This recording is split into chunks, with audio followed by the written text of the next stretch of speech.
नमस्कार, 7 PM news live देख रहे हैं। आपके साथ मैं हूं लावनी श्रीवास्तव। तो सर्जिकल स्ट्राइक के बाद, भारत के सर्जिकल स्ट्राइक के बाद पाकिस्तान बौखलाया हुआ है, घबराया हुआ है, क्योंकि उसकी एक ऐसी असलियत दुनिया के सामने आ गई है जिसे भले ही वो छुपाता रहे, लेकिन सच छुपाए नहीं छुपता है। दरअसल आतंक के काल में जो लोग मारे गए हैं, 50 आतंकवादी मारे गए हैं, उनमें से 13 पाकिस्तानी सेना के जवान थे। हालांकि पाकिस्तान इस सच को हमेशा की तरह, जैसे वो डिनायल मोड में रहता है, स्वीकारने को तैयार नहीं है। और यही वजह है कि 2 सैनिकों को छोड़कर तमाम बड़े अफसर, जो 6 अफसर भी मारे गए हैं, उनके शव भी गुपचुप तरीके से दफनाए जा रहे हैं।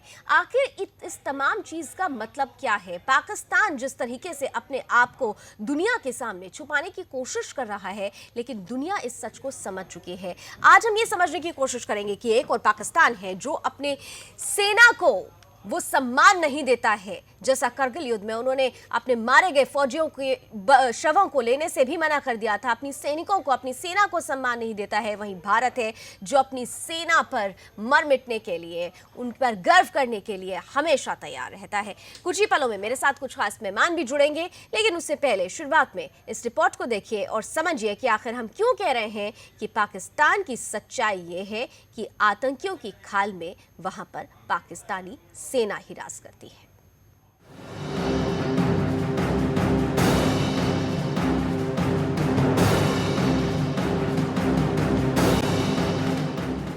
हालिया पीओके सर्जिकल स्ट्राइक और करगिल वॉर में एक गहरा रिश्ता निकला है। करगिल युद्ध में जब भारतीय सेना ने ऊंचे पहाड़ों में छुपे घुसपैठियों को ढेर किया, तब पता चला कि आतंकियों की खाल में दरअसल पाकिस्तानी सेना छुपी हुई है। ऐसा ही आजादी के ठीक बाद भी हुआ था, जब कबायलियों के नाम पर पाकिस्तानी सेना ने कश्मीर रियासत पर हमला बोला था। आज जब भारत ने मजबूर होकर पीओके पार किया और आतंकी ठिकानों को निशाना बनाया, तो पता चला कि मारे गए लोगों में सिर्फ आतंकवादी ही नहीं थे, बल्कि वहां आतंक की ट्रेनिंग खुद पाकिस्तानी सेना ही दे रही थी, जिन्होंने आतंकियों का लिबास ओढ़ रखा था। भारतीय कमांडोज के हमले में पाकिस्तानी सेना के 6 बड़े अफसर और 7 जवान मारे गए हैं। लेकिन शर्मिंदगी से बचने के लिए पाकिस्तान ने इन फौजियों को चुपचाप दफना दिया। सिर्फ 2 पाकिस्तानी सैनिकों को सैन्य सम्मान के साथ सुपुर्दे खाक किया गया। ये 2 वो सैनिक थे जो सेना की वर्दी में आतंकियों की रक्षा कर रहे थे। एक तरफ भारत है जो गलती से सरहद पार कर गए राष्ट्रीय राइफल के एक जवान को बचाने के लिए पूरी ताकत का इस्तेमाल कर रहा है। दूसरी तरफ पाकिस्तान है जो अपने दर्जनों सैन्य अफसरों और जवानों को बुरी मौत मरने के बाद भी लावारिस हालत में चुपचाप दफना रहा है, ताकि दुनिया उस पर थूके नहीं। इस बीच भारत की स्पेस एजेंसी इसरो की एक फोटो सामने आई है, जिससे यह साफ हो रहा है कि भारतीय सेना का सर्जिकल स्ट्राइक ऑपरेशन कितना जबरदस्त था, जिसे पाकिस्तान बार बार एलओसी पर आर पार की फायरिंग कह रहा है। उसके झूठ की हकीकत, धमाकों की ये तस्वीरें साफ कर रही हैं। ये फोटो इसरो ने तब कैद की जब आतंकी ठिकानों पर भारतीय सेना ने जबरदस्त धावा बोला। एक गौर करने वाली बात यह भी है कि इस बार पाकिस्तान की गलियों में खुले घूमने और भौंकने वाले हाफिज सईद और मसूद अजहर जैसे आतंकी आका गायब हो गए हैं। इनको गायब खुद पाकिस्तान ने किया है। भारत के सख्त रुख से घबराए पाकिस्तान ने आतंकी गुरुओं को साफ आदेश दे दिया है कि इस संवेदनशील मौके पर वो बिल्कुल चुप्पी साध लें और कोई भी ऐसा बयान ना दें जिससे पहले से गुस्साए भारत का गुस्सा और बढ़ जाए। सुदर्शन न्यूज के लिए ब्यूरो रिपोर्ट के साथ सुनील धनखड़।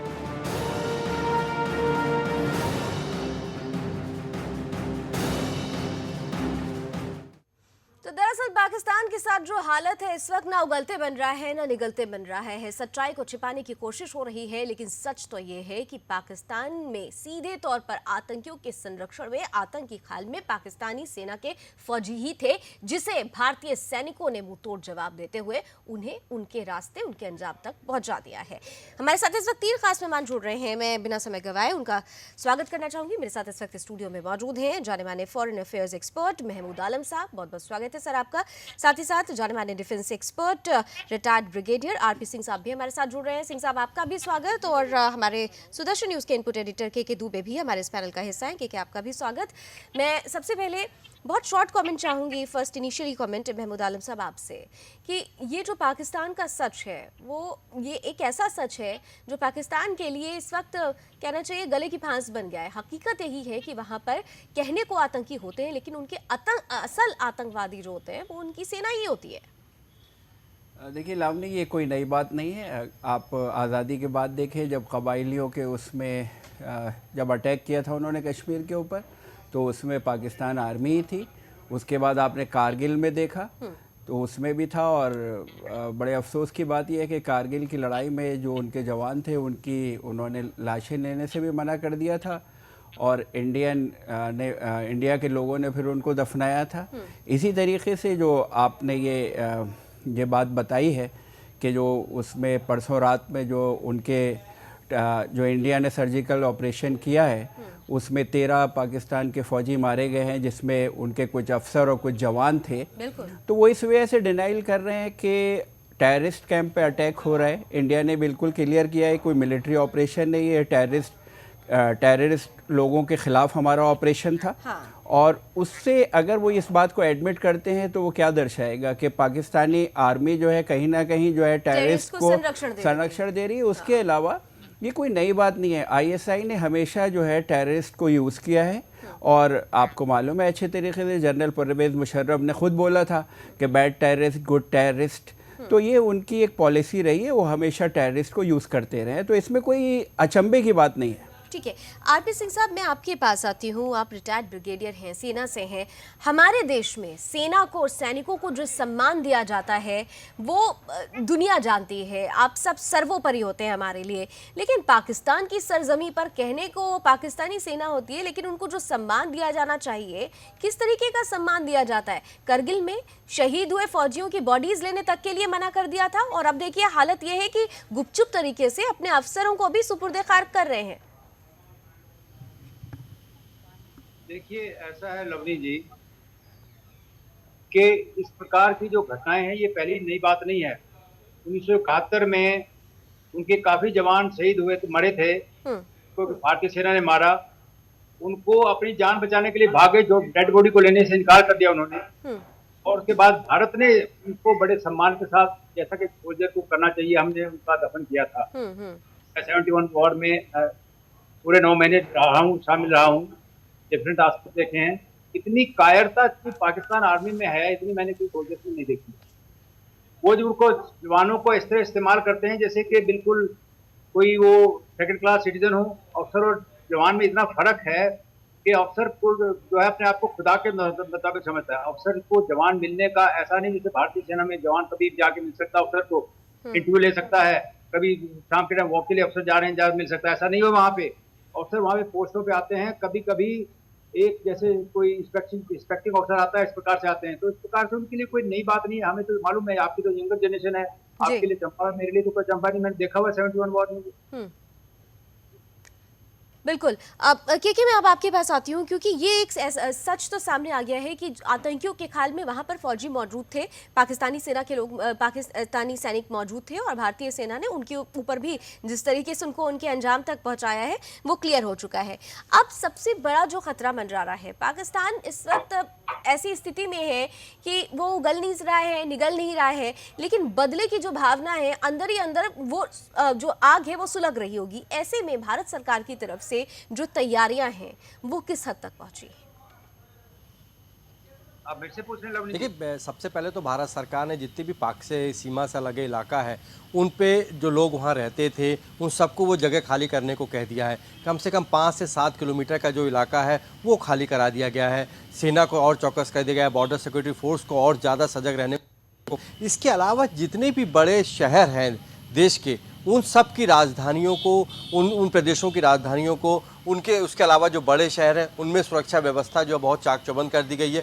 खास तौर से दिल्ली के, आज आपने देखा होगा लावणी कि दोपहर में जो गृह मंत्रालय ने एक रेड अलर्ट जारी किया, जिसमें साफ तौर से कहा कि दिल्ली के लिए आने वाले 2 दिन जो है बहुत टफ है, बहुत हर आदमी को अपने आप में सुरक्षा करके रखनी होगी। तो दिल्ली के जितने बड़े बड़े जो कहा जाए कि ये जो बड़े बड़े मार्केट हैं, उन सब की सुरक्षा बढ़ाई गई है। वहाँ पे जो गार्ड्स अलग से तैनात किए गए हैं, कैमरेज जो है वहाँ के बहुत सभी को देखा गया चुस्त दुरुस्त होकर के पुलिस में रिपोर्ट कर रहे हैं कि नहीं कर रहे हैं, जो कैमरे हैं उनका लिंक जो है पहुंच रहा है कि नहीं पहुंच रहा है। तो इस प्रकार पर केंद्र सरकार और इसके अलावा जो आईबी है, इसको सतर्क किया गया है और मिलिट्री को और एक प्रकार से कहा जाए सजग रहने को कह दिया गया है। आप देखिए कि सोशल साइट पे भी इस प्रकार से प्रचार हो रहा है कि कोई भी अगर एक सेकंड लावणी, कोई भी अगर एक मूवमेंट आप आर्मी का देखते हैं तो कम से कम उसको बहुत ज्यादा पब्लिश ना करें। तो ये एक सपोर्टिंग एंगल के तौर पर इसको देखा जा रहा है कि जनता से भी एक प्रकार से अपील की गई है कि कोई भी अगर मूवमेंट देश में होता दिखता है तो उसको सार्वजनिक ना करें। बिल्कुल, एक अफवाह से बचें, और अगर ऐसा कोई मूवमेंट होता है जो भारत की सुरक्षा से जुड़ा हुआ है,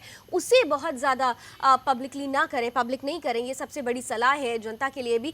मैं महमूद आलम साहब आपके पास आ रही हूँ। एक अब जो पूरा हम थोड़ा सा इसको उस परिप्रेक्ष्य में भी देखें, क्योंकि पाकिस्तान और भारत के जो रिश्ते हैं, वो रिश्ता ऐसा है, अंतर्राष्ट्रीय जगत में जितने भी दुनिया भर के देश हैं उनकी नज़र हमारे पे रहती है। हिलेरी क्लिंटन ने एक स्टेटमेंट दिया है कि पाकिस्तान में तख्ता पलट होने की संभावना है, जिहादियों के हाथ में न्यूक्लियर बॉम्ब्स जा सकते हैं। यानी कहीं ना कहीं से वो भी समझ रहे हैं, अमेरिका भी समझ रहा है कि ये जो हालात बने हैं वो आसान नहीं है। भले ही भारत आज स्ट्रॉन्ग पोजीशन में है, लेकिन पाकिस्तान की जो हालत रही है वहाँ पर ऐसी स्थिति आ सकती है। देखिए, यहाँ पे आपको मैं ये बताना चाहूँगा, जब नवाज़ शरीफ अभी यूएन जनरल असम्बली की जो उसमें गए थे और जब वो तकरीर की थी, तो वहाँ पे यूएसए ने उनसे बोला था कि आप जो आपका न्यूक्लियर प्रोग्राम है उसको स्लो डाउन कीजिए, लेकिन उन्होंने उसको मानने से इनकार कर दिया था। तो ये तो आप मानेंगे, पूरी दुनिया देख रही है कि पाकिस्तान बहुत तेज़ी से जो है अपने न्यूक्लियर आर्सेनल को बढ़ा रहा है। और आपको ये भी मालूम है कि वहाँ पे जो है एक जैसे कि स्ट्रॉन्ग, हमारे यहाँ जैसे कि एक स्ट्रॉन्ग डेमोक्रेसी है, वो उनके यहाँ नहीं है। उनके यहाँ जो है आर्मी है, या आपकी जो एक उसे समझ लिए सिविलियन हुकूमत, एक पपेट हुकूमत है, उसके पास कोई इख्तियार नहीं है। तो वहाँ पे आर्मी वो जो है आर्मी जो है तख्ता भी पलट सकती है वहाँ पे, और वहाँ पे जो है जिहादियों के हाथ में ये न्यूक्लियर आर्सेनल पहुँच सकते हैं और वो उसको सुसाइडल अटैक के तौर पे यूज़ कर सकते हैं। तो ये सारी चीज़ें देखिए, अब लावनी यहाँ पे यही मसला पैदा होता है, जब आप एक इर्रेशनल एनिमी से जो है लड़ रहे होते हैं तो आपको बहुत ज़्यादा सतर्क रहने की ज़रूरत पड़ती है कि वो बौखलाहट में क्या कर जाए, और वो भी पाकिस्तान जैसे देश के लिए जी, जिसको अनसर्टेनिटी कहा जाएगा। इस वजह से इंडिया को एक्स्ट्रा कॉशियस रहने की ज़रूरत है। ये सारे हम स्टेप तो ले ही रहे हैं। अभी जैसे आपका इंटेलिजेंस इनपुट आया है कि ये टेररिस्ट जो हैं आपके मेट्रोपॉलिटन सिटीज़ में जो है इसको टारगेट कर सकते हैं। उसके अलावा जिस तरीके से एलओसी के आसपास के गाँव को 10 किलोमीटर तक के लोगों को खाली कराया जा रहा है, और जिस तरीके से पूरा आपका जो है गुजरात से लेके सारा कोस्टल एरिया, इसको जो है सबको सतर्क कर दिया गया है।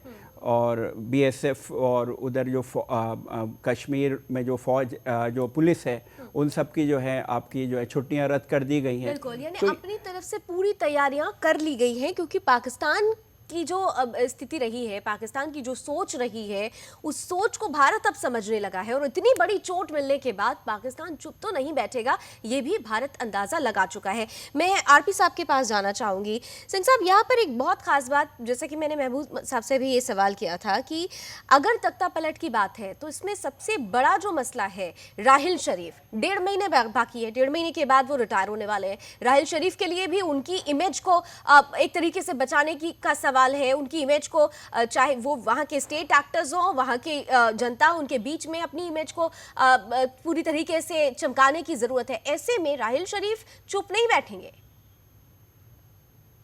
देखिए, वहां पे आर्मी के अंदर भी एक चीज समझनी पड़ेगी आपको कि पाकिस्तान आर्मी भारतीय सेना के मतलब जैसी नहीं है।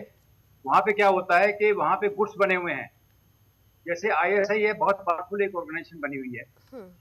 यदि किसी आदमी को जो चीफ रहना है, उसको आईएसआई को अपने आप को खुद रखना पड़ेगा। इसके अलावा जिहादी जो हैं एलिमेंट, उनका बड़ा से है आजकल आर्मी में। जियाउल हक ने, आपको शायद मालूम नहीं कि 1988 में रेडिकलाइजेशन आर्मी के अंदर ला दिया। आज आधे उनके ऑफिसर दाढ़ी बना के और बिल्कुल मुल्ला की तरह हैं। तो ये कुछ नहीं कह सकता कि कौन क्या करता है, डिपेंड करता है कि उसकी कितनी पावर वहां पे बढ़ती है या घटती है। राहिल शरीफ का अभी नाजुक स्थिति में है, किस प्रकार से अपने पत्ते खेलते हैं, बिकॉज वहाँ पे ये कोई प्रमोशन वगैरह कोई या एक्सटेंशन जो कि नॉर्मल नहीं होती, वहाँ पे और बड़ी मैनिपुलेशन करनी पड़ती है। तो ये डिपेंड करता है आईएसआई किसके साथ है, जिहादी किसके साथ है, सेना के जो रेडिकल एलिमेंट्स है वो किसके साथ है, उसके ऊपर डिपेंड करेगा। हाँ, जहाँ तक नवाज शरीफ का बात है, नवाज शरीफ तो बेचारा शरीफ आदमी है, असली जो बदमाशी जो है वो तो सिर्फ राहिल शरीफ कर रहा है। नवाज शरीफ के साथ सर मुश्किल सबसे बड़ी आखिर है तो राजनेता कुर्सी को बचा कर रखना है, और कुर्सी को बचाने के लिए जो कुछ करना पड़ रहा है वो कर रहे हैं। लेकिन इतना जरूर है कि नवाज शरीफ कठपुतली ही है। एक स्ट्रॉन्ग प्रधानमंत्री की जो छवि होती है, जैसे दुनिया भर में हमारे देश के प्रधानमंत्री नरेंद्र मोदी की बनी है, नवाज शरीफ अपने आप को कहीं से भी वैसे स्टैब्लिश नहीं कर पाए। महमूद साहब कुछ कहना चाह रहे थे। मैं देखिए ये बात कहना चाह रहा था कि अगर आप पाकिस्तानी की आर्मी को देखें तो वहाँ पे पंजाबी लोग जो हैं वो लोग जो है मैक्सिमम पावर में, और राहिल शरीफ भी जो है पंजाब से ताल्लुक़ रखते हैं। अभी पिछले दिनों देखा होगा आपने, 3-4 महीने पहले रातों रात पाकिस्तान में हज़ारों पोस्टर लग गए थे और राहिल शरीफ को लाने की बात हो रही थी। तो आप समझ सकते हैं कि वहाँ पे जो भी कुछ है, मेन जो पाकिस्तान की सत्ता है वो पंजाबियों के हाथ में है, और वो आर्मी भी जो है पूरी की पूरी वो डोमिनेटेड बाई जो है पंजाबीज़ है। इस वजह से राहिल शरीफ की जो पकड़ वहाँ पे बहुत ज़्यादा है आर्मी के ऊपर। अब मैं के पास आना चाहूंगी कि क्या एक चीज जो अब सुबह तक ये बात थी कि वहाँ के जो मेन स्टेट एक्टर्स हैं, हाफिज सईद, मसूद अजहर, इन सबको सीधे तौर पर चुप रहने की हिदायत दी गई थी, क्योंकि अगर वो बोलते तो स्थिति और गड़बड़ हो जाती पाकिस्तान के लिए। लेकिन ये खबर आ रही है छनती हुई कि आज जुमे की नमाज के बाद हाफिज सईद ने एक बार फिर से तकरीर की है, और तकरीर में जो लाइन बोली है, सीधे तौर पर कहा है कि सर्जिकल स्ट्राइक किसे कहते हैं ये हमारी फौज उन्हें बताएगी। के ये बिल्कुल ये हाफिज़ का एक प्रकार से कहा जाए कि हर फ्राइडे को वो कुछ न कुछ ऐसा बयान जरूर देता है हाफिज़ वहाँ से, और ये जताने की कोशिश करता है जम्मू कश्मीर में जो अलगाव वादी हैं उनको एक प्रकार से मैसेज देता है अपने इस भाषण के माध्यम से। तो मुझे लगता है कि आज भी उसने अपना फ्रस्ट्रेशन निकाला है ये। लेकिन जिस प्रकार से भारतीय सेना ने जो अटैक किया है और उसके जो हाफिज़ के ही गुर्गों को मारा है, तो ये एक स्वाभाविक तौर से आप कह सकते हैं कि भले उसमें से 13 जो है एक प्रकार से जो सैटेलाइट की जो तस्वीर आ रही है और सुदर्शन न्यूज़ की जो एक्सक्लूसिव रिपोर्ट है उसके अनुसार जो है 13 भले उसमें वो सैनिक हो, लेकिन बाकी जो है वो 35 से ज़्यादा, और मेरा तो आंकड़ा ये कहता है कि इस अटैक में कम से कम 65 से 70 के बीच में आतंकवादी मारे गए होंगे। तो ये एक स्वाभाविक तौर से हाफिज़ सईद का एक प्रकार से कहा जाए कि ये हौसला जो उसने बढ़ाने की कोशिश करी है आतंकवादियों की, ये इस तरह के इसको देखा जाना चाहिए। लेकिन हाफिज़ सईद खाली का जो ये बयान है, मुझे लगता है कि अब ये वहाँ के जो आतंकवादी उन लोगों को समझना चाहिए कि कब तक उनको एक कहा जाए कि गुर्गों की तरह यूज़ किया जाएगा, कब तक फिदाइन की तरह उनका यूज़ होगा। तो अब जनता है मुझे लगता है जरूर समझेगी। हाँ, हाफिज सईद भले ही तकरीर कर ले, लाख वो चिल्ला ले, लेकिन सर्जिकल अटैक किसे कहते हैं वो खुद भी समझ चुका है। दिल पे जो चोट लगनी थी वो लग चुकी है। अब जो भी वो अगर कहता है, बोलता है, वो उसकी बौखलाहट ही है। मैं आरपी सर के पास जाना चाहूंगी। आरपी सर, ये जिस तरीके से हाफिज सईद ये कहता है कि सर्जिकल स्ट्राइक किसे कहते हैं ये हमारी फौज हमें बताएगी, ये बताएंगे, ये हाफिज सईद जैसे लोग बताएंगे कि सर्जिकल स्ट्राइक किसे कहते हैं? देखिए, पाकिस्तान जैसे एक चूहा जख्मी हो जाता है उस स्थिति में आजकल। बिल्कुल सही कहा आपने। उनको मालूम नहीं कि क्या हो रहा है, कैसे क्या रिएक्ट करें। जिसके मुंह में जो आता है बक रहा है। हाफिज सईद की जो स्टैंडिंग है वो सिर्फ आईएसआई के साथ उसकी सेटिंग है, इसलिए वो बकवास कर रहा है। जहां तक हमें इन धमकियों की बात है, कोई फर्क नहीं पड़ता चाहे धमकी दें या नहीं दें। एज फार एज पाकिस्तान के रेडिकल एलिमेंट्स हैं, पाकिस्तान के बहुत संख्या के जो सिटीजन्स हैं, वो हिंदुस्तान को खत्म करना चाहते हैं, चाहे पीस में करें, चाहे फील्ड में करें, चाहे लड़ाई में करें, चाहे बगैर उसकी लड़ाई के। इसमें कोई शक नहीं होना चाहिए। बकने दो उसको, वी शुड नॉट इवन, उसको तो भाव भी नहीं देना चाहिए, हमें न्यूज में दिखाना भी नहीं चाहिए। We should ignore him. हम कहाँ ये जो पैनिक फैलाने की कोशिश कर रहे हैं, इससे हम घबराने वाले थोड़े ही हैं। उसको ऐसा है कि उसके हो सकता है, मेरे ख्याल से, मैं कहना नहीं चाहता, बिकॉज ऊपर लेवल पे कोई बातचीत जरूर चल रही होगी इस बात की। मेरे ख्याल से हाफिज सईद के भी जब खुदा के पास आने के दिन आ गए हैं, ज्यादा बकवास कर रहा है, तो सर्जिकल जो हमने किया है वो करके दिखा दिया है। बिल्कुल, जो वो ये बर्फ अंदर का एक है। डर था वो डर निकल कर सामने आ रहा है। और कहते हैं ना, जब डर ज्यादा लगता है तो जुबान ज्यादा खुलती है। कुछ ऐसे ही हालत हाफिज सईद की है। एक छोटे से ब्रेक के लिए मुझे कहा जा रहा है, ब्रेक के बाद लौटेंगे तो हम महमूद आलम साहब से समझने की कोशिश करेंगे कि अब इंटरनेशनल फोर्सेस, एक वक्त था कि भारत को संयम बरतने के लिए, समझाने के लिए, बातचीत करने के लिए प्रेरित करती थी, लेकिन अब वही इंटरनेशनल फोर्सेस क्या पाकिस्तान को उसकी असली हैसियत दिखाने के लिए अपनी तरफ से कोई डायरेक्ट मैसेज देने की कोशिश करेंगे? इस छोटे से ब्रेक के बाद।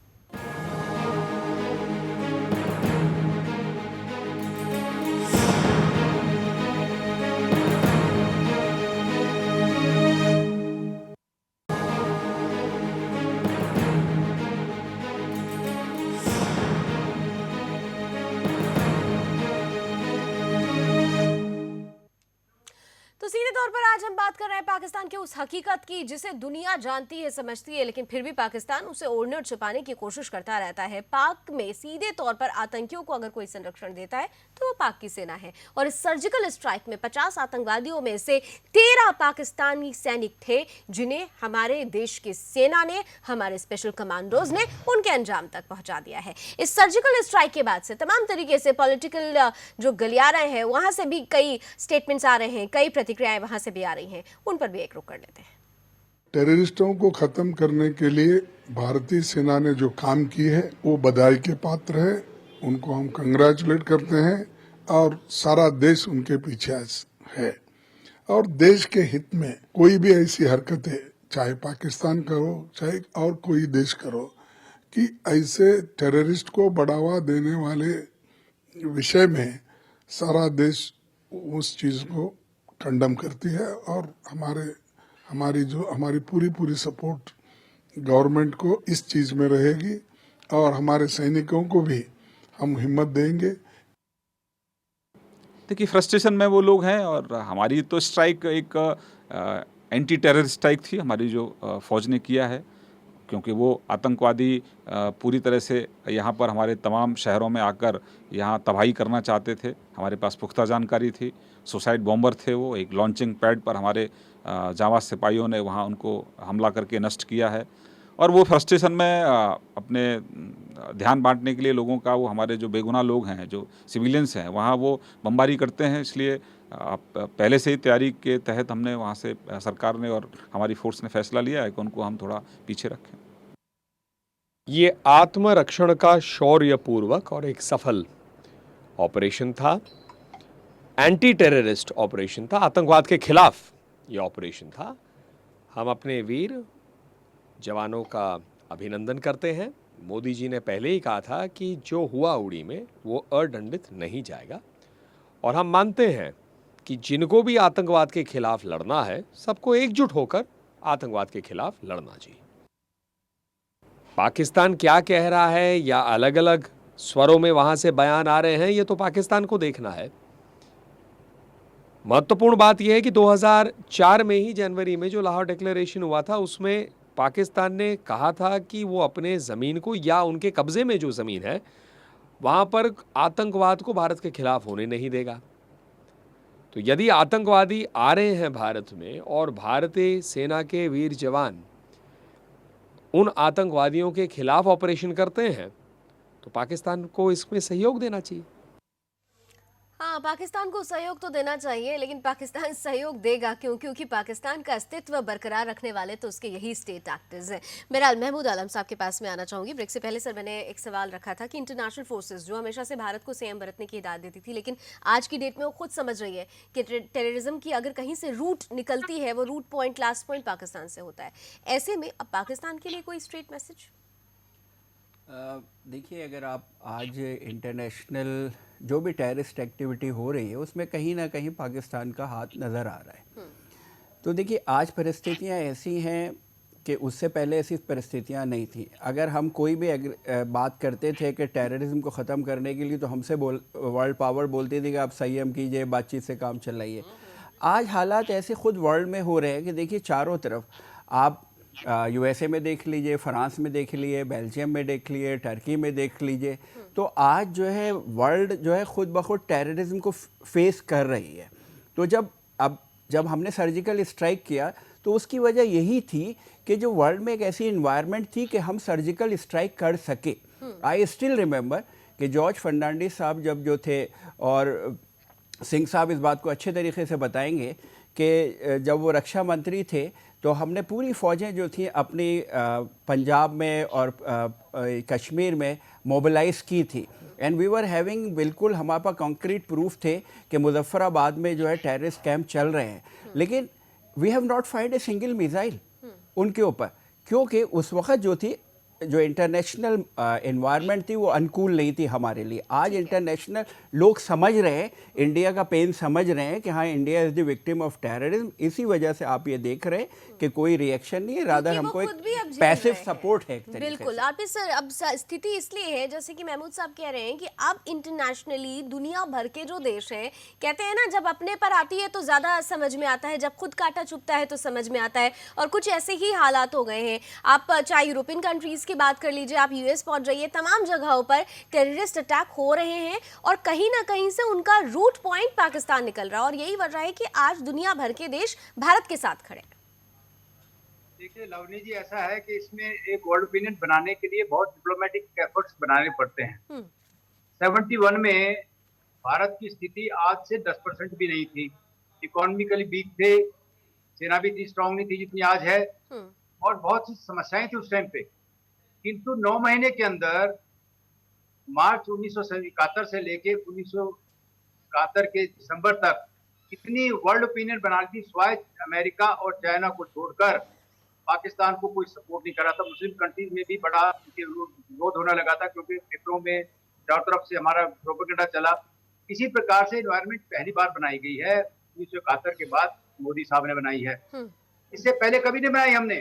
वाजपेयी साहब ने ठीक है धमकियां दे दी, ये कर दिया, I have got great regard for Vajpayee ji, मगर उस टाइम पे डिप्लोमेसी में इतना अच्छा काम नहीं हुआ था। हमने आइसोलेट किया है। पिछले जो 2-2.5 साल से प्रधानमंत्री मोदी की जो क्रिटिसिज्म हो रही थी कांग्रेस द्वारा और बाकी पार्टियों द्वारा, वो तो दूर पे जाते हैं, वो तो फॉरेन कंट्री में रहते हैं, वो तो एनआरआई बन गए हैं, ये सब बकवास थी। एक बहुत ही बड़ा अच्छा माहौल बनाया गया है। ये सोची समझी रणनीति हमारी है, इसमें डिप्लोमेटिक भी है, इकोनॉमी भी है, इसमें हमारा मिलिट्री भी है। सब जब फोर्सेज मिलती है तो लड़ाई जीती जाती है। दूसरा, लीडरशिप बहुत जरूरी होती है किसी कंट्री के लिए जीतने की लड़ाई। आप तो कुछ, अगर आपने सेकेंड वर्ल्ड वॉर की बात पढ़ा है तो उस टाइम पे हिटलर ने चारों तरफ से घेर लिया था इंग्लैंड को, मगर वहां का एक प्रधानमंत्री था विंस्टन चर्चिल, उसने एक लड़ाई बिल्कुल हारते हुए जीत ली। इसी प्रकार से जी तो यही होती है, हम कुछ नहीं कर सकते। मैं नहीं कहता नहीं हुआ था, हमने दुनिया को नहीं बताया था कि पार्लियामेंट में अटैक हो गया, किसी ने भी आवाज नहीं उठी। आज जो है, आज हमने ऐसा वातावरण क्रिएट कर दिया है। बिल्कुल, एक वातावरण ऐसा बन गया है अब जिसकी वजह से अब जो हालात हैं पाकिस्तान के लिए बदलने लगे हैं। यानी इंडिया जो है सीधे तौर पे कहा जा सकता है एज अ गेम चेंजर बनकर उभरा है। मैं महमूद साहब आपके पास आऊँ और आरपी सर के पास जाऊँ, उससे पहले क्योंकि एक अपडेट मैं आपसे चाहती हूँ। एक खबर आ रही है कि जिस तरीके से सर्जिकल स्ट्राइक हुआ है उसके बाद से पाकिस्तान बौखलाया है, ये तो हम सब कह रहे हैं बार बार, लेकिन ये भी सुनने में आ रहा है कि सरहद पर उसने अपनी कुछ बटालियन भेजी है और सरहद पर और ज्यादा पाकिस्तानी फौजियों को लगा दिया है। ये फौजी ही है या फिर आतंकवादी है? देखिए, ये फिदाइन है, ये आतंकवादी है, बिल्कुल इसमें कोई सत्य नहीं है। वो सत्य, सारी चीज़ें सत्य है। जो हाफिज सईद ने कहा है बात कि इसका बदला लिया जाएगा, तो वो फिदाइनों की बल पे कह रहा है। सैनिक जो वहाँ पे तैनात है पाकिस्तान के बैक साइड में फिदाइनों के, उनके बल पे कह रहा है। तो ये एक स्वाभाविक तौर से जो बदला लेने का बार बार जो चैलेंज किया जा रहा है, ऐसी खबरें आईबी के माध्यम से आई हैं और ये जताने की कोशिश की गई है पाकिस्तान के द्वारा कि जो भारत ने जो अटैक किया उसका जवाब देने के लिए पाकिस्तान तैयार है। लेकिन मुझे लगता है कि अब ये गलती नवाज शरीफ खुल करके तो नहीं करेंगे, इसमें कोई डाउट नहीं है, लेकिन वो एक दबाव में जरूर है। वो दबाव में है सेना के, अपने आर्मी चीफ के, हाफिज सईद से ज्यादा या आतंकवादी जो संगठन वहां पे चलते हैं, मैंने ये सवाल इसलिए किया कि अभी तक तो ये था कि आतंकी काल में पाकिस्तानी सेना थी, लेकिन पाकिस्तान की फितरत ऐसी है, कहीं ऐसा तो नहीं है कि आतंकियों को सैनिकों की ड्रेस पहनाकर वहां पहुंचा दिया हो। सबसे बड़ा सवाल यही है। बहरहाल मैं आरपी सर से एक सवाल इस पे बहुत अहम, इस पर उनका कमेंट चाहूंगी। सर, जिस तरीके के हालात बने हैं, अब ये समझना और सोचना गलत नहीं होगा कि जो वेव्स ऑफ इन्फिल्ट्रेशन होगी वो पाकिस्तान की तरफ से ज़्यादा बढ़ेगी, और जैसे जैसे एक ये हमने देखा भी है कि जैसे जैसे ठंड करीब आती है इन्फिल्ट्रेशन की जो संख्या होती है वो ज़्यादा बढ़ती जाती है। तो आप इस बात से पूरी तरह से सहमत हैं कि पाकिस्तान ऐसा करने की पूरी फिराक में है? लावणी जी, ऐसा है कि यदि आपने कभी मुर्गे खाने में बिल्ली को जाते देखा हो और एक बिल्ली की गर्दन पकड़ ली हो तो आपको पता लगेगा कि बिल्ली का रिएक्शन क्या होता है, मुर्गियों का रिएक्शन क्या होता है। वो सब घबरा जाती हैं, कुछ उस पर हमला करेंगी, कुछ भागेंगी, कुछ गर्दन नीचे कर लेंगी। यही हालत आज पाकिस्तान के अंदर है। एक मुर्गी खाने के अंदर बिल्ली ने जाके अटैक करके एक मुर्गी को दबा दिया है, गर्दन तोड़ दी उसकी। इस प्रकार से भी रिएक्शन जो हो रहा है वो स्वाभाविक है। या टेररिस्ट सेना की वर्दी में आए या सैनिक उसकी क्या नाम टेररिस्ट की वर्दी में आए, उससे भारत को कोई फर्क नहीं पड़ता। जहां तक हमारी सेना का सवाल है, पीस टाइम डिप्लॉयमेंट और वॉर टाइम की रेडीनेस की डिप्लॉयमेंट में फर्क होता है। इस टाइम पे इन्फिल्ट्रेशन करना बहुत ही असंभव है उनके लिए। ये कोई आसान बात नहीं है कि आज सर्विलेंस सारे इक्विपमेंट लगे हुए हैं, बटालियंस डिप्लॉय हो रही हैं, तो इन्फिल्ट्रेशन करना बहुत आसान नहीं होगा उसके लिए। ये मुर्गी एक आध जो है जो कोशिश कर रही है बिल्ली को अटैक करने की, करने दीजिए उनको। अब इस चीज का क्या फर्क पड़ता है? अब इसे तो वैसे भी चाहे आप उसको बीच में पुष्टि दे दें, चाहे सलमान खान जी या बाकी सब जाकर उनकी ताजतोजी करें, उसके बावजूद भी वो वही बात बोलेंगे। ठीक है, हाँ बिल्कुल। मैं वो करना है। महमूद साहब, आप इस बात में कंटिन्यू कीजिएगा, लेकिन मैं एक सवाल छोटा सा जोड़ दूंगी। जो स्थिति है, जैसे भारत को अब हम इंटरनेशनल प्लेटफॉर्म पे एज अ गेम चेंजर के तौर पर देख रहे हैं, क्योंकि आप देखिए चाइना ने भी, जो सीधे तौर पर हम कहते हैं वो पाक का बाप है, लेकिन आज उसी बाप ने सीधे तौर पर कह दिया दोनों देश संयमर थे, यानी सीधे पाकिस्तान का साथ देने के लिए सीधे तौर पर उसने डिनाई कर दिया है। वहीं दूसरी तरफ हम देख रहे हैं कि जो दूसरे इंटरनेशनल फोर्सेज हैं वो भी पाकिस्तान को हिदायत दर हिदायत दे रही है, भारत के प्रति जो उसका रुख है वो भी हम देख रहे हैं। तो इस गेम चेंजर होने का फायदा आने वाले वक्त में भारत को कितना मिलने वाला है? देखिए लावनी, अगर आप इंटरनेशनल पॉलिटिक्स की बात करें तो हर कंट्री जो है अपने नेशनल इंटरेस्ट को जो है सेफगार्ड करने की कोशिश करता है। हाँ। तो आप ये देख रहे हैं, अब इस वक्त देख रहे हैं, और जो है अगर आप घुड़सवारी की बात करें तो उसमें भी जो हर इंसान जो है जीतते हुए घोड़े पे बाजी लगाने की कोशिश करता है। तो सबको मालूम है कि इंडिया जो है इस वक्त जो है सच्चाई की राह पे है और वो विक्टिम है टेररिज्म का। तो इसी वजह से जो सारी कंट्रीज़ जो है वो इंडिया का साथ दे रही हैं इस वक्त। और जहाँ तक पाकिस्तान की बात है, देखिए इस सर्जिकल स्ट्राइक से जो है 2-3 बातें तो बिल्कुल क्लियर हो गई कि ये जो आपके टेररिस्ट हैं उनको अच्छे तरीके से पता चल गया कि वो कहीं पर भी सेफ़ नहीं है। अगर वो इंडिया की सॉवरेनिटी की तरफ आंख उठा के देखेंगे तो वी आर कैपेबल, हम कहीं पर भी जाके उनका ख़ात्मा कर सकते हैं और उनको कोई नहीं बचा सकता। उसके अलावा देखिए मैं ये भी बोलना चाहूँगा कि अगर डोमेस्टिक फ्रंट पे बात करें तो सेपरेटिस्ट को भी कश्मीर में भी जो है ये आपके मैसेज मिला होगा। और तीसरे जो है कि जो हमारी होम कॉन्स्टिट्यूंसी थी, लोगों में बहुत ज़्यादा गम व गुस्सा था, आर्मी में बहुत ज़्यादा गम व गुस्सा था, तो उनको भी एक तरीके से जो है मनोबल उनका बढ़ा है कि नहीं, हमारी हुकूमत जो है इस बात का ख्याल करती है कि हमारे जो खून को जो है रायगा नहीं जाने देगी। तो ये तीन चार चीज़ें ऐसी हैं। और जहाँ तक अब पाकिस्तान का मालूम है तो आइसोलेटेड है, लेकिन वो आपको मालूम है कि नवाज़ शरीफ बेचारा कुछ नहीं कर सकता। वो जैसे कि सिंह साहब बोल रहे थे कि शरीफ आदमी है, वो तो मुझे नहीं मालूम, लेकिन बहरहाल उस वक्त उनकी स्थिति ऐसी है कि जो वहाँ के राहील शरीफ चाहेंगे, जो वहाँ की आर्मी चाहेगी वही करेगी। और आर्मी जो है इट इज़ क्वाइट पॉसिबल कि जो वहाँ पे सो कॉल्ड टेररिस्ट हैं जो उनको आगे करके पीछे से उनकी मदद करे। और ये देखिए ये सारी चीज़ें जो हैं जब हमने सर्जिकल स्ट्राइक की है तो बहुत सोच समझ के की है। इन सब बारे प्रॉज एंड कॉन्स को बिल्कुल देख लिया गया होगा कि क्या क्या हो सकता है, क्या नहीं हो सकता। हाँ। और उसके लिए हम जो है पूरी तरीके से सक्षम हैं और तैयार हैं। एक बहुत अहम पहलू है, जैसा कि हम शुरू से जब हमने खबर उठाई हमने ये सामने रखा और सब जान रहे हैं कि पाकिस्तान में सेना को किस तरीके से लिया जाता है। आप देखिए छुपाया गया, सुपुर्दे खाक किया जा रहा है। बड़े ऑफिसर्स हैं, उनको जो सम्मान देना चाहिए था पाकिस्तान वो सम्मान भी नहीं दे रहा है, जबकि हमारे यहाँ सैनिकों को जो सम्मान मिलता है वो दुनिया जानती है।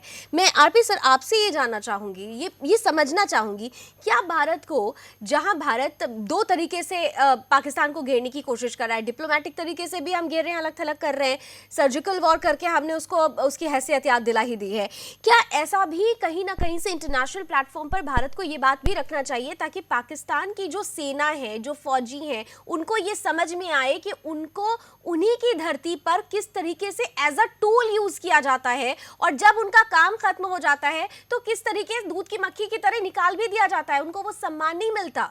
ये बात भी क्या हमें इंटरनेशनली प्लेटफॉर्म पर रखकर पाकिस्तान के फौजियों का ब्रेन वॉश के तहत हम क्या ये काम कर सकते हैं? बिल्कुल कर सकते हैं। देखिए लावणी जी, ऐसा है कि एक कन्वेंशन है, इंटरनेशनल कन्वेंशन, जेनेवा कन्वेंशन बोलते हैं, जो कि एक सोल्जर्स का कंडक्ट वार के अंदर निश्चित किया हुआ है। उसमें किस प्रकार से दुश्मन के सोल्जर को भी डेथ होने के बाद किस प्रकार सम्मान के साथ उनको दफनाया जाएगा या मेट किया जाएगा, सब चीजें दी हुई हैं। और ये हम ये कह सकते हैं प्रोपेगेंडा के तौर पे, बिकॉज इंटरनेशनली बड़ा मुश्किल हो जाता है सबूत को इकट्ठा करना, उनको दिखाना कि ये वाकई अपने सैनिकों को, मृतक सैनिकों का सम्मान नहीं दे रहे हैं। मगर हम ये प्रोपेगेंडा जरूर कर सकते हैं और उनकी फोटोज दिखा सकते हैं, क्योंकि ड्रोन ने फोटो ली है, कितने लोग मरे हैं, कितने लोगों की क्रिमेशन होती है, ये सब हम डेटा कलेक्ट कर सकते हैं। इंटेलिजेंस एजेंसीज के पास ये कैपेबिलिटीज हैं। मगर इसका प्रोपेगेंडा के तौर पे तो फायदा हो सकता है। इंटरनेशनली जो कन्वेंशन मानता है पाकिस्तान या नहीं मानता है, ये नहीं मैं कह सकता, क्योंकि 71 और 65 में जिस प्रकार से हमने उनके बिजनेस ऑफ वॉर को ट्रीट किया था, जेनेवा कन्वेंशन के बाद उनको ऑफिसर्स की तरह, ऑफिसर्स मेस में खाना खाते थे, उनके कंफर्ट्स अलग दिए थे, उनको किसी फिजिकल वर्क में नहीं इन्वॉल्व किया था, जबकि जवानों के लिए सारे कन्वेंशन के मुताबिक हमने किया था। 71 में भी किया, 71 में तो 93,500 बिजनेस थे हमारे पास, उनको फिल्में दिखाई हमने, उनको कंफर्ट दिए। General Niazi was staying in special Bangalore in 5 star hotel type of accommodation. तो मगर ये तो डिपेंड करता है कि वो करते हैं कि नहीं, मगर वो नहीं करते हैं। पता नहीं उनकी देश में क्या मनोवृत्ति है, इस प्रकार से वो अपने सैनिक को। दूसरी बात ये है, देखिए कि यदि अपने सैनिकों का आप सम्मान करेंगे तो आपके सैनिक आपके लिए जान देते हैं। पाकिस्तान के जो सैनिक है वो मर्सरीज के तौर पे काम करते हैं, सैनिकों के तौर पे काम नहीं करते। वहाँ पे ऑफिसर्स काडर अलग है, वो एक रूलिंग कम्युनिटी है, जबकि सैनिक बेचारे मजदूर की तरह काम करते हैं। चलिए महमूद साहब कुछ कहना चाह रहे थे आगे। वहाँ पे एक चीज़ मैं और आपको बताना चाहूँगा, अनएम्प्लॉयमेंट इतनी ज़्यादा है वहाँ पे कि वो यही सोचते हैं कि चलो भाई फौज ज्वाइन कर लें, कम से कम मुझे एम्प्लॉयमेंट ही मिल जाएगा। अब वो जज्बा है या नहीं है वो तो मैं नहीं बोल सकता, लेकिन नहीं, वो जज्बा तो नहीं हो सकता सर। हमारे यहाँ तो जज्बे के तौर पर फौज ज्वाइन की जाती है जो हमारे देश के युवा होते हैं, लेकिन वहाँ तो और दूसरे आप ये बोल रही थी कि इसको जो है इंटरनेशनल उनका ब्रेन वॉश करने की कोशिश की जाए। तो मैं आपको फिर बताना चाहूँगा यहाँ पे, देखिए ये हर कंट्री जो है अपने नेशनल इंटरेस्ट की हितों की रक्षा करती है। और मैंने आपको बार बार बोला है, देखिए आज जो पाकिस्तान इतना बड़ा, उसमें कहीं ना कहीं अमेरिका का भी हाथ है। अमेरिका जो है उस एक तरफ तो पाकिस्तान को डांटता था कि भाई तुम जो है टेररिज्म मत करो, उनके ऊपर जो है लगाम दो, दूसरी तरफ वो पाकिस्तान को जो है असला भी देता था और रुपया पैसा भी देता था। समझने लग गया है चीजों को। और नहीं, देखिए और एक बात और सुन लीजिए आप, वहाँ की टॉप ब्रास जो है आर्मी की, वो पेंटागन की जो है पेरोल पे है वहाँ पे। उनको अच्छे तरीके से मालूम है अमेरिका को कि वहाँ का जो है टॉप ब्रास क्या कर रहा है, क्या नहीं कर रहा है। इसी तरीके से आप चाइना को देख लिए, वो किस तरीके से अपने नेशनल इंटरेस्ट के लिए। लेकिन जैसा कि आपने कुछ देर पहले कहा कि अब एनवायरनमेंट बदला है, अब चाहे चाइना हो, चाहे अमेरिका हो या दुनिया की कोई भी कंट्री हो, अब स्थिति को भाप चुके हैं, अब समझ चुके हैं कि इसीलिए जो उनका रुख बदला है कि बेहतरी उनकी इसी में है कि वो इन सारी चीज़ों को छोड़ें और अपने बड़े जो पड़ोसी है उससे बातचीत करें और अपनी इकोनॉमी सुधारें और अपना घर सुधारें। बिल्कुल। क्योंकि एक बहुत खास खबर इस पर अगर आपके पास अपडेट हो, क्योंकि हम देख रहे हैं, आज हम बात कर रहे हैं, जो एक्सक्लूसिव खबर हम दिखा रहे हैं अपने दर्शकों को सुदर्शन न्यूज़ के माध्यम से, कि पाकिस्तान में 50 आतंकी मारे गए, तो उसमें से 13 वहाँ के जवान थे, वहाँ पाकिस्तानी सेना के फौजी थे, जिसमें से 6 बड़े अफसर भी थे। किस तरीके से उनके साथ वहाँ पर जो किया जा रहा है, उनको चुपचाप सुपुर्दे खाक कर दिया जा रहा है, ये खबर हम दिखा रहे हैं। लेकिन इस बीच जो हमारे राष्ट्रीय राइफल का एक जवान है जो गलती से सरहद पार करके चला गया है, यहां हम चाहेंगे कि आप ये जरूर बताएं कि भारत सरकार अपने उस जवान को बचाने के लिए कितनी प्रतिबद्धता दिखा रही है और किस तरीके से क्या एक्शन लिए गए अभी तक। देखिए भारतीय सेना के जो अधिकारी हैं उन्होंने पाकिस्तानी अधिकारियों को इस बात से अवगत कराया है कि वो भूल चूक में चला गया, कोई उसको कोई उसका कोई फ़र्ज वहाँ के कोई गुप्त चीज़ों को बटोरना नहीं है, किस प्रकार का कोई वो मुखबिर नहीं है। एक व्यक्ति गलती से, सैनिक जो है गलती से क्रॉस करके चला गया है, तो ये एक प्रेशर ऑफ टेक्निक के तहत और कूटनीतिक बातचीत के तहत जो उसको लाने की कोशिश की जा रही है, ताकि उसके साथ सरबजीत जैसा या और जैसा एक लोगों के खिलाफ जो एक एक्शन लिया जाता है, जिस प्रकार से व्यवहार के साथ किया जाता वैसा व्यवहार ना हो। तो इस प्रकार से भारत ने दबाव बनाया। अब देखना होगा कि पाकिस्तान इसमें इंसानियत कितनी बरतता है, क्योंकि पाकिस्तान अभी फिलहाल जो है एक दुश्मन की हैसियत से भारत के सामने है, दोस्त के समान नहीं है। और वहां के जो अधिकारी कम से कम यही जताने की कोशिश कर रहे हैं कि जो सैनिक उनके हाथ में आ गया है या अधिकारी जो हाथ में आया है, उसके खिलाफ वो ज्यादा से ज्यादा बर्बरता दिखा सके, ताकि एक जो अपना फ्रस्ट्रेशन है उसके माध्यम से निकाला जा सके। लेकिन मुझे लगता है कि पाकिस्तान से इंसानियत की तो उम्मीद कर ही नहीं सकते, वो वापस करेंगे। बिल्कुल, पाकिस्तान से अब इंसानियत की तो उम्मीद कर ही नहीं सकते महमूद साहब, क्योंकि जो राष्ट्रीय राइफल का जो हमारा जवान है जो गलती से सरहद पार करके चला गया है, डीजीएमओ रणबीर सिंह और गृहमंत्री राजनाथ सिंह ने खुलकर ये बात बोली है कि वो गलती से भूल चूक से चला गया है, उसे बचाने के लिए कोशिशें हो रही है। लेकिन किस तरीके की कोशिशें होनी चाहिए? क्या सिर्फ बातचीत के जरिए ही उस सैनिक को यहाँ लाया जा सकेगा? क्योंकि पाकिस्तान इस वक्त जिस मूड में है, जिस मूड में है, वो समझना बहुत आसान है। देखिए, इस वक्त तो यही ऑप्शन है और इतने हाई लेवल पे हमारी हुकूमत के लोगों ने उनसे बात की है और उनको समझाने की कोशिश की है कि भाई इस सर्जिकल स्ट्राइक से उसका कुछ लेना देना नहीं था, वो गलती से जो है उसमें चला गया है वहाँ पे। तो अब ये पाकिस्तान, मैं उम्मीद करता हूँ कि गुड सेंस शुड प्रेवेल और वो जैसे अभी सिंह साहब जेनेवा कन्वेंशन की बात कर रहे थे, उसको उसी तरीके से ट्रीट करें और उसके साथ कोई जुल्म और ज़्यादती ना की जाए। ठीक है, आरपी सर। देखिए, इसमें लावण्य ऐसा है कि जिनेवा कन्वेंशन में ये भी कवर होता है कि किस प्रकार से किसी सैनिक के किसी दूसरे कंट्री के चाहे दुश्मन हो चाहे दोस्त हो, उस प्रकार से ट्रीट किया जाएगा। तो इसलिए ये उनके लिए बाध्य है कि उसको मिल ट्रीट नहीं कर सकते। वो हमें चाहिए कि अगर किसी प्रकार की ऐसी खबर मिलती है कि किसी सोल्जर को हमारे को ट्रीट करते हैं, तो हम जिनेवा कन्वेंशन पे उठा सकते हैं, यूएनओ में उठा सकते हैं बात। ये किसी प्रकार से कोई वो उसकी भाईबंदी नहीं है। उनके सैनिक हमारे पास आते हैं, उनको प्रॉपर ट्रीट करते हैं और यहाँ तक कि हम तो गिफ्ट देकर उनको भेजते हैं। इसी प्रकार से कई बार चाइना के गलती से उनके जवान भी हमारे यहाँ पे आए, उसको गिफ्ट देके भेजते हैं। लड़ाई हो रही है वो दूसरी बात है, अगर जवान कोई गलती चल जाता है उसमें कोई फर्क नहीं पड़ता, बिकॉज रात के टाइम पे पेट्रोलिंग में बिकॉज आपको लेकिन आरपी सर, सबसे बड़ी बात तो ये ना कि वो हम हैं, हम मतलब हम भारतीय हैं, हमारी तो संस्कृति ही है जो उदारवादी रही है, हम इंसानियत को समझते हैं। लेकिन पाकिस्तान की अगर हम बात करते हैं तो इंसान और इंसानियत जैसा कोई टर्म ही नहीं है उनकी डिक्शनरी में। बात दरअसल ये है, तो वो समझेंगे क्या? के कुछ कहना चाह रहे थे? मैं एक सेकंड जी सिंह साहब। इसमें ऐसा है कि हमें इंटरनेशनल इंस्टीट्यूशंस को उठाना चाहिए, यूएनओ में जाना चाहिए कि हमारा समुद्र चला गया, शुड बी ट्रीटेड प्रॉपर्ली। इसमें कोई वो भाईबंदी नहीं है, उसमें कोई वो हेराफेरी कर नहीं सकते किसी प्रकार की। ठीक है, के बिल्कुल, मैं भी ये बताना चाह रहा था जो आरपी सिंह सर कह रहे हैं कि एक भारत ये पहल करेगा। अब मुझे लगता है कि जिस प्रकार से पाकिस्तान एम्बेसी को इस बात का से अवगत कराया गया है कि आप जाकर के वहाँ बात करें, मैसेज दें वहाँ पे, तो वो भी एक मैसेज कन्वे किया जा चुका है। अब मुझे लगता है कि कल जो है भारत का विदेश मंत्रालय जो है वो यूएनओ में जाकर के इस बात की अपील जरूर करेगा कि हमारा एक जो जवान है वो चला गया गलती से, उसको सुरक्षित जो है बगैर कोई प्रताड़ित किए हुए भारत लौटाना चाहिए। तो ये मुझे लगता है 1-2 दिन में ये प्रक्रिया पूरी हो जाएगी। चलिए, मैं वो समझ चाहूँगी। देखिए, मुझे ये बिल्कुल हमको ये प्रक्रिया करनी चाहिए, लेकिन जो इस वक्त जो है पाकिस्तान, जैसे आपने हमेशा बताया, डिनाइल मूड में रहता है, तो वो कभी भी इस बात को फ़िलहाल जो हालात है वो नहीं मानेगा और वो यही कोशिश करने की कोशिश करेगा कि नहीं साहब, ये तो स्पाइंग करने के लिए आए थे, ये करने के लिए आए थे, वो करने के लिए आए थे। लेकिन होपफुली जिस तरीके से गवर्नमेंट ऑफ इंडिया ने सीरियसली और बड़े हाई लेवल पे जो है इसको उठाया है और सारे फोरम्स में इसको उठाने की ज़रूरत है और अपना पक्ष रखने की ज़रूरत है। और जिस तरीके से सिंह साहब बता रहे हैं कि पाकिस्तान भी जो है इस जेनेवा कन्वेंशन को मानना ही पड़ेगा उसको, तो ये बात भी उनको बिल्कुल प्लेनली बताने की ज़रूरत है और जहाँ जहाँ इसको मुद्दे को उठाया जा सकता है इंटरनेशनल फोरम पे उसको उठाना चाहिए। यानी कुल मिलाकर पाकिस्तान को मैं दर्शकों को एक चीज बताना चाहूंगा। जी सिंह साहब, बहुत शॉर्ट।